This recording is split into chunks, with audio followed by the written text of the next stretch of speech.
नमस्कार, NMF news पर आप सभी का बहुत स्वागत। मैं हूं आपके साथ अभिषेक पुंडीर। इस वक्त की बड़ी खबर दिल्ली से। एक बार फिर एमसीडी पर आम आदमी पार्टी ने कब्जा कर लिया है। दिल्ली एमसीडी पर आम आदमी पार्टी की जो बादशाहत पिछले 2 साल से या कहें कि अप्रैल 2022 से जो कायम थी वो इस बार भी कायम रहने वाली है अप्रैल 2025 तक, तो कम से कम, क्योंकि दिल्ली एमसीडी के चुनाव अप्रैल महीने में होते हैं हर साल, लेकिन इस बार यह चुनाव लेट हुआ। अप्रैल 2024 में यह चुनाव भी होना था, लेकिन अरविंद केजरीवाल जेल में थे, जिस वजह से जो रिकमेंडेशन करना होता है चुनाव के लिए इस पद के, वो मुख्यमंत्री के सिग्नेचर की उसमें जरूरत होती है, लेकिन अरविंद केजरीवाल जेल में थे तो यह चुनाव नहीं हो पाया। इसी वजह से शैली ओबरॉय को दिल्ली मेयर के लिए एक्सटेंशन दिया गया था। साल 2022 से 2023 तक शैली ओबरॉय आम आदमी पार्टी की तरफ से दिल्ली की मेयर रही। उसके बाद अप्रैल 2023 से अप्रैल 2023 में वो फिर चुनी गई और एक बार फिर से वो दिल्ली की मेयर बनाई गई। इस चुनाव में कुल 263 वोट पड़े, जिसमें से 133 वोट आम आदमी पार्टी को, जबकि 130 वोट बीजेपी के कैंडिडेट किशन लाल को मिले। आम आदमी पार्टी की तरफ से महेश खींची मेयर पद का चुनाव जीतने में कामयाब रहे।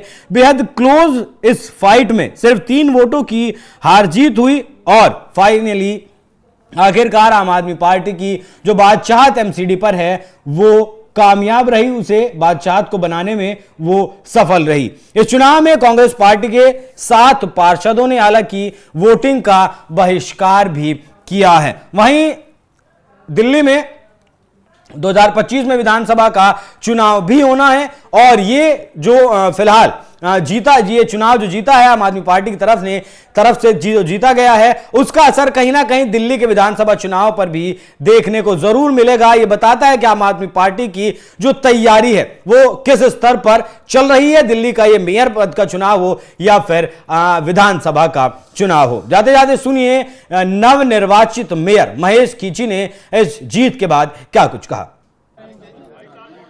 चुनौतियाँ कुछ नहीं है जी, चुनौतियाँ है दिल्ली की सेवा करनी है, दिल्ली की भलाई के लिए काम करने हैं, बस यही चुनौती है हमारे लिए और वो हम करते आए हैं, क्योंकि हमारे माननीय मुख्यमंत्री अरविंद केजरीवाल जी का आशीर्वाद हमारे पर सदा बना रहा है। उनके आशीर्वाद से आज मैं मेयर बना हूँ और आगे जैसे हमारे केजरीवाल जी ने काम दिल्ली की भलाई के लिए काम करे हैं, दिल्ली की व्यवस्था के लिए काम किया, वैसे ही हम चुनाव से पहले कांग्रेस के पार्षदों ने जो नारेबाजी की, आपके हक को लेकर एक तरह से आवाज उठाई कि 4 महीने, कोई नहीं, देखो वो समय है, अगर आगे वो समय बढ़ाएगा तो वो भी बढ़ जाएगा, कोई दिक्कत नहीं है। उम्मीद है मुझे कि आगे समय बढ़ेगा पूरा और आगे तक चलेगा, कार्यकाल बढ़ेगा, बिल्कुल बढ़ेगा। क्या सबसे बड़ी चुनौती किसे मानते हैं, क्योंकि दिल्ली की एमसीडी के ऊपर सबसे बड़ी सैनिटेशन की जिम्मेदारी होती है, अभी प्रदूषण को लेकर काफी चुनौतीपूर्ण समय है। नहीं, प्रदूषण पे भी हमारी सरकार ने बहुत काम कर रही है, बहुत अच्छे काम कर रही है। सड़कों पे जो हमारी जो फॉगिंग हो रही है गाड़ियों की, तो कोई दिक्कत नहीं है, अच्छा काम करेंगे दिल्ली की व्यवस्था के लिए। सबसे बड़ी चुनौती क्या है? मेरे लिए कोई चुनौती ऐसी नहीं है, दिल्ली की भलाई के लिए काम करेंगे और दिल्ली की व्यवस्था की अच्छी व्यवस्था बनाने के लिए काम करेंगे। आपको लगता है कि आगामी विधानसभा चुनाव में इसका कुछ असर पड़ सकता है? नहीं, इसके विधानसभा में कोई असर नहीं पड़ा, क्योंकि आम आदमी पार्टी ने, अरविंद केजरीवाल जी ने दिल्ली की भलाई के लिए इतने काम किए, दिल्ली के लिए इतने काम किए कि जनता इतनी खुश है दिल्ली के से, तो अगला विधानसभा बहुत बहुमत से जीत के आ रहे हैं। आगे सबसे बड़ा काम क्या आपको लगता है, आपकी प्राथमिकता में क्या है, क्या आप करना चाहेंगे सबसे पहले तो हम यही है, जो